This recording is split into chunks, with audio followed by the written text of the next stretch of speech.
என் உயிரினும் மேலான தமிழ் பெருங்குடி மக்களே, உங்கள் அனைவருக்கும் மேலரசம்பட்டு சமூகத்தின் பணிவான வணக்கங்கள். நம்முடைய சேனலை சப்ஸ்கிரைப் செய்து கொள்ளாமல் பார்த்து கொண்டிருப்பவர்கள் சப்ஸ்கிரைப் செய்து கொண்டு தொடர்ந்து நம்முடைய காணொலியை பாருங்கள். தொடர்ந்து நமக்கு ஆதரவு தாருங்கள். அன்பு உறவுகளே, பாட்டாளி மக்கள் கட்சியினுடைய பிரச்சனைகள் நாளுக்கு நாள் நீண்டு கொண்டே இருக்கிறது. பிரச்சனைக்கு வெகு விரைவில் முற்றுப்புள்ளி வரும் என்று தொண்டர்கள் எதிர்பார்த்து காத்து கொண்டிருக்கின்ற நேரத்தில் நான் சொல்ல போகின்ற இந்த செய்தி பாட்டாளி மக்கள் கட்சியின் உண்மையான தொண்டர்கள் மனதில் ஒரு கலக்கத்தை ஏற்படுத்தும். ஆனால் எனக்கு கிடைத்த தகவல் அதை நான் தொண்டர்களுக்கு கண்டிப்பாக தெளிவுபடுத்த வேண்டிய இடத்துல நான் இருக்கேன். அதனால் இந்த செய்தியை பாட்டாளி மக்கள் கட்சியின் தொண்டர்களிடம் சேர்ப்பது என்னுடைய கடமை. நான் சொல்லவிருக்கின்ற இந்த செய்தி உண்மையிலேயே மருத்துவர் ஐயா அவர்களுடைய மனதில் இருக்கிறதா இல்லையா என்பது இந்த நொடி வரைக்கும் யாருக்கும் தெரியாது.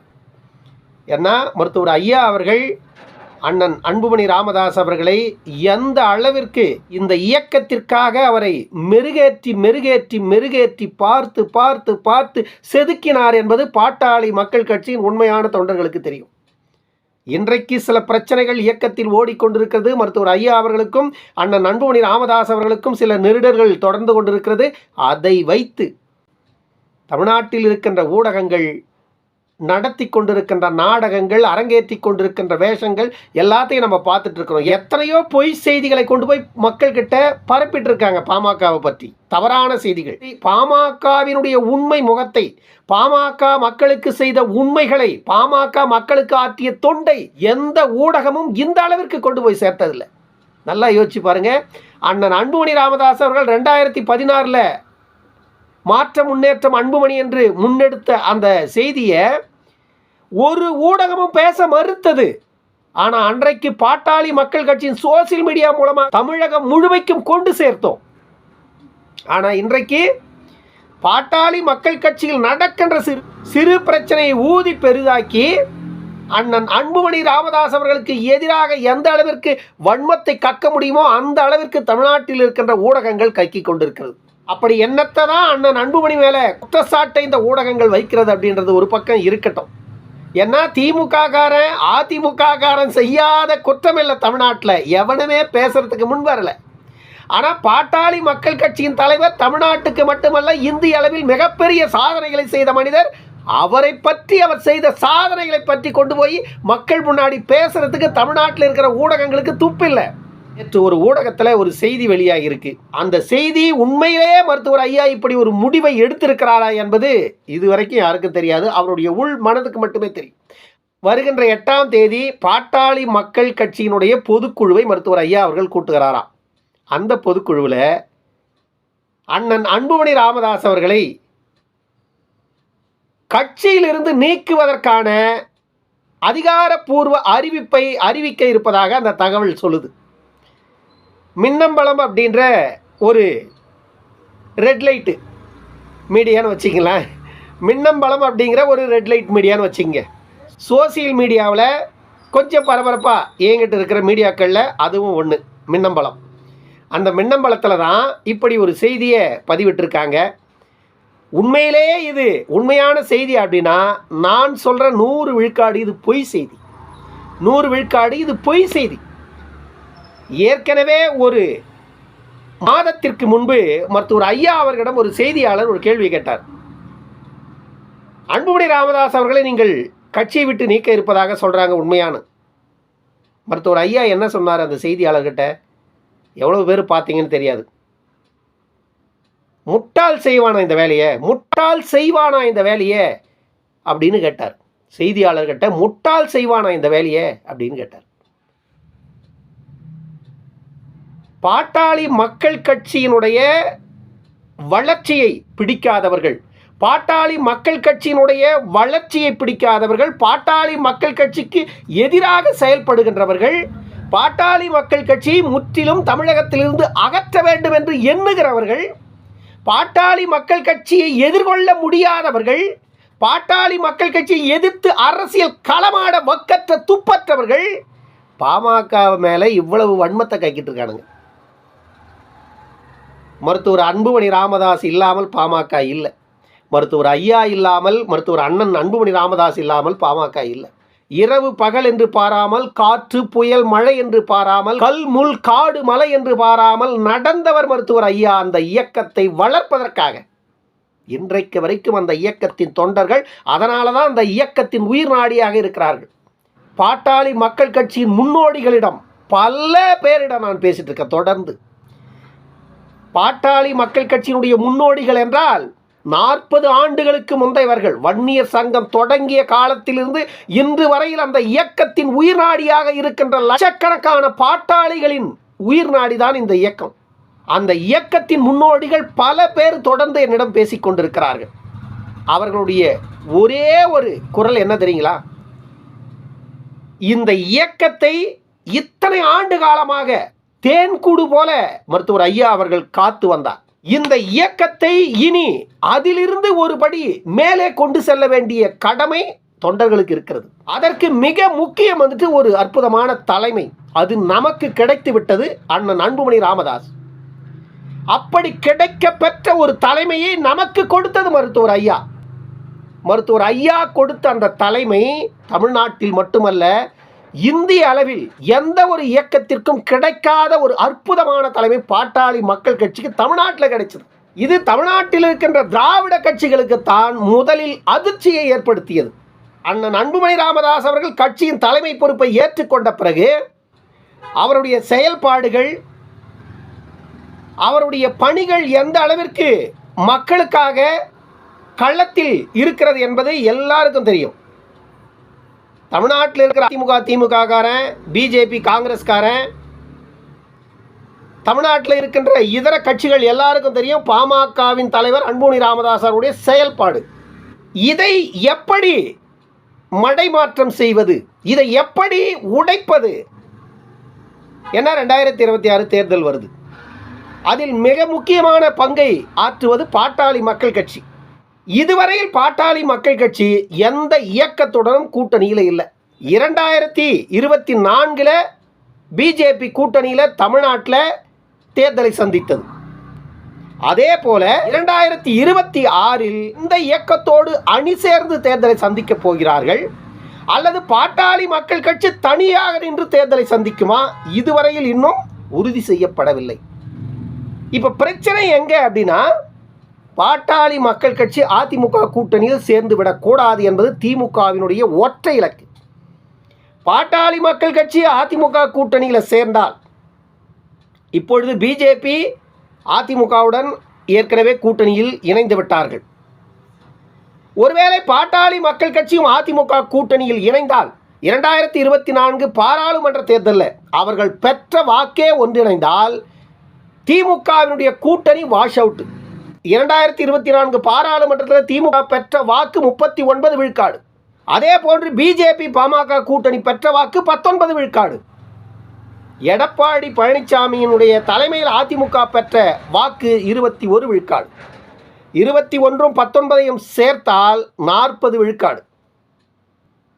திமுக கூட்டணி பெற்றதே 39 விழுக்காடு தான். அது பாராளுமன்ற தேர்தல், இது சட்டமன்ற தேர்தல்.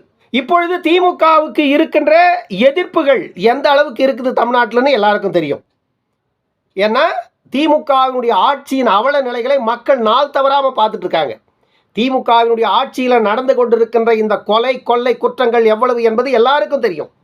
சட்டம் ஒழுங்கு சந்தி சிரித்து கொண்டிருப்பதை மக்கள் கண்கூடாக பார்க்கிறார்கள்.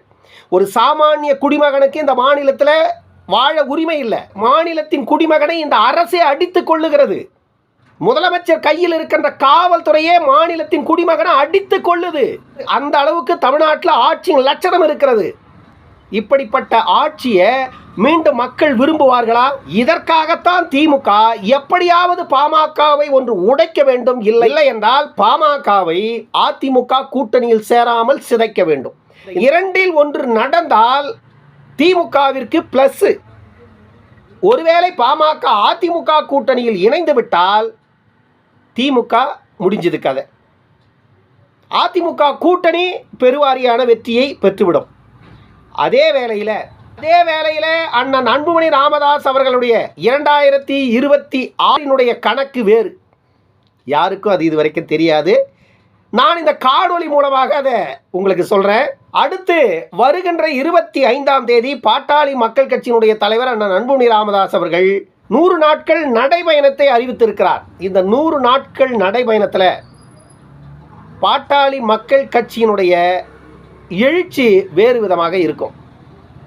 இந்த நடைபயணத்திற்கு பிறகு தமிழ்நாட்டில் 3 முனை போட்டியா, 4 முனை போட்டியா அல்லது 5 முனை போட்டியா என்பது அதன் பிறகுதான் தெரியும். இன்றைக்கு சமீபத்தில் 2 நாட்களுக்கு முன்பு விஜய் பேசிவிட்டார். ஆஹா, திமுக அதிமுகவுடன் கூட்டணி இல்லை என்று விஜய் சொல்லிவிட்டார். ஆகையால் தமிழ்நாட்டில் மும்முனை போட்டி அப்படின்னு பேசிட்டு இருக்கு சில ரெட் லைட் மீடியாங்க.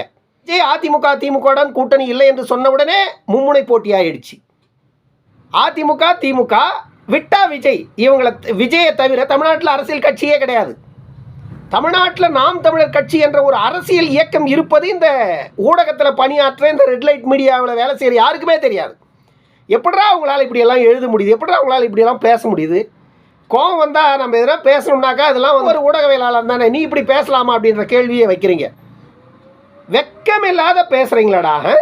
நாம் தமிழர் கட்சியினுடைய 15 ஆண்டுகால அரசியலில் இதுவரையில் எந்த கட்சியுடனும் கூட்டணி வைக்காமல் தனியாகவே நின்று 35 லட்சம் வாக்குகளை பெற்றது மட்டும் இல்லாமல் அந்த கட்சி ஒரு மாநில கட்சி என்ற அங்கீகாரத்தை பெறுகின்ற அளவிற்கு ஒரு ஒற்றை மனிதனாக நின்று உயர்த்தி இருக்கிறார். அப்படின்னா அந்த இயக்கத்தை வந்துட்டு உங்களால் அவ்வளோ சாதாரணமாக கடந்து போக முடியுதா? நான் கேட்குறேன் பத்திரிகையாளர்களை. திமுக தொடங்கிய காலம் தொட்டு இன்னைக்கு வரைக்கும் கூட்டணி இல்லாத தேர்தலை சந்தித்த வரலாறே கிடையாது. நாம் தமிழர் கட்சியின் தலைமை ஒருங்கிணைப்பாளர் சீமான் அவர்கள் அந்த கட்சி தொடங்கியதிலிருந்து இன்று வரையில் எந்த இயக்கத்தோடும் கூட்டணியே வைக்கவில்லை. ஒரு அங்கீகரிக்கப்பட்ட அரசியல் கட்சியாக தமிழ்நாட்டில் உருவாக்கி இருக்கிறார். அவர் 2026 சட்டமன்ற தேர்தலிலும் யாருடனும் நான் கூட்டணி வைக்கப் போவதில்லை என்று பகிரங்கமாக அறிவிப்பு வெளியிட்டிருக்கிறார்.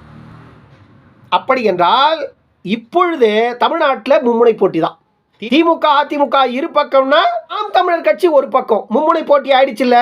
விஜய் அறிவிப்பு செய்த உடனே தமிழ்நாட்டில் மும்முனை போட்டி உறுதி ஆயிடுச்சுன்னா விஜய்க்கு எத்தனை விழுக்காடு ஓட்டு இருக்குது யாருக்கு தெரியும்? எத்தனை விழுக்காடு ஓட்டு வாங்கிடுவார் விஜய்? தமிழ்நாட்டில் 234 தொகுதியிலையும் அவர் தான் ஜெயிக்க போறாரா? 234 தொகுதியிலையும் விஜய் வேட்பாளரை போடுவதற்கு ஆட்கள் இருக்காங்களான்னு முதல்ல தெரியுமா உங்களுக்கு?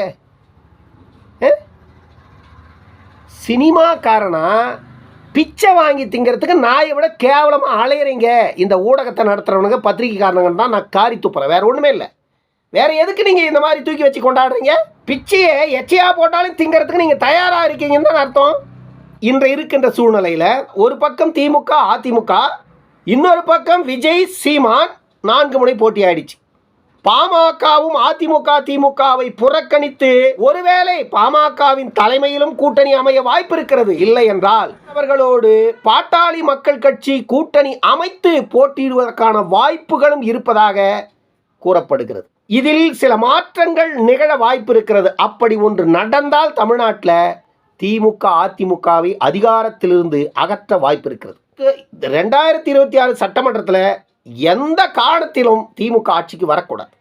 அப்படி ஒரு நிலை ஏற்படணும் அப்படின்னா தமிழ்நாட்டில் சில முக்கியமான அரசியல் கட்சிகள், சீமான் அவர்கள், மருத்துவர் அண்ணன் அன்புமணி ராமதாஸ் அவர்கள், ஐயா அண்ணன் அன்புமணி ராமதாஸ் அவர்கள் ஒருவருக்கு ஒருவர் தங்களுக்குள்ள இருக்கின்ற ஈகோவை விட்டு கொடுத்து ஒன்று சேர்ந்து களத்தில் நின்றால் திமுக அதிமுகவை காணாமல் பண்ண முடியும். ஏன்னா மக்கள் மத்தியில் அவ்வளவு பெரிய எதிர்ப்பு இருக்கிறது. சாதாரணமாக சீமானிடம் 35 லட்சம் வாக்குகள் இருக்கிறது. அதே வாக்குகள் பாமகவிடம் இருக்கிறது. குறைந்தது 70 லட்சம் வாக்குகள் ஆயிற்று. இவர்கள் இருவரும் ஒன்றாக சேர்ந்தார். அதிமுக 50 தொகுதி ஜெயிக்குதுன்னா இந்த கூட்டணியும் 50 தொகுதியை வென்றே தீரும். திமுக 70-80 தொகுதிகளை ஜெயிக்குதுன்னா இந்த கூட்டணியும் 70-80 தொகுதிகளை ஜெயித்தே தீரும். அப்ப என்ன ஆகும்? திமுக அதிமுக ஆட்சி அமைக்கவே முடியாத ஒரு சூழல் ஏற்படும். இதை செய்ய வேண்டும் என்பதுதான் தமிழ்நாட்டில் உள்ள உண்மையாக முன்னையும் மக்களையும் நேசிக்கின்ற குடிமக்களுடைய எண்ணமாக இருக்கிறது. இதை நிறைவேற்றணும் அப்படின்றதுக்காக தான் மருத்துவர் அண்ணன் அன்புமணி ராமதாஸ் அவர்கள் பல வழிகளில் முயன்று கொண்டிருக்கிறார் 2026 சட்டமன்ற தேர்தலுக்கு. அண்ணன் அன்புமணி ராமதாஸ் அவர்களுடைய 100 நாள் சுற்றுப்பயணத்திற்கு பிறகு தமிழ்நாட்டில் பல அரசியல் மாற்றங்கள் நிகழ்வதற்கான வாய்ப்புகள் உண்டு. ஆகையால் மருத்துவர் ஐயா அவர்கள் அண்ணன் அன்புமணி ராமதாஸ் அவர்களை கட்சியில் இருந்து நீக்குவதற்குத்தான் வருகின்ற 8ஆம் தேதி பொதுக்குழுவை கூட்டுகிறார் அப்படின்னு பேசுகிறதெல்லாம் வந்துட்டு அண்ணன் அன்புமணி ராமதாஸ் அவர்களை கீழ்மைப்படுத்துவதற்காக ஊடகங்கள் கையில் எடுத்திருக்கின்ற எச்ச வேலை. நம்முடைய சேனலை இதுவரையில் சப்ஸ்கிரைப் செய்யாமல் பார்த்து கொண்டிருப்பவர்கள் சப்ஸ்கிரைப் செய்து கொண்டு தொடர்ந்து நம்முடைய காணொலியை பாருங்கள். இன்னொரு காணொலியில் சந்திக்கும் வரை உங்களிடமிருந்து விடைபெற்றுக் கொள்வது மேலரசம்பட்டு சண்முகம். நன்றி, வணக்கம் அன்பு உறவுகளே.